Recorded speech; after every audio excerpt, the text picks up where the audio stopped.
நல்லபடியா நடக்கிறேன்னா உன்னால் தான் முடியும்.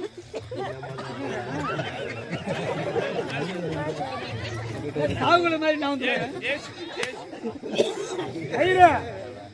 பூநூலேதான்.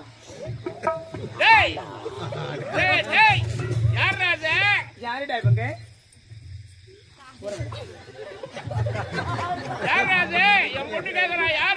யாரு? போலூர் பஸ் ஸ்டாண்ட்ல பலூன்லாம் வித்துனாங்களா அவங்க? ஒரு நாட்டு இளவரசி என்னடா இப்படி சொல்றடா? எனது மனைவியடா, எனது மனைவியடா. தாண்டா மனைவி கட்சி அண்ணா தாரி காட்டுற பொண்ணு. அப்ப என்ன அண்ணி? உன் நாத்தனார் வணக்கு. என்ன ஒரு படிவு பார்த்தாயா? சரிடா, நான் உள்ள போயிட்டு ரெடி ஆகுறேன். நான் ஐயர், நான் நீ ஐயரா? அப்ப நான் கிராஸ் ஆனாப்பா.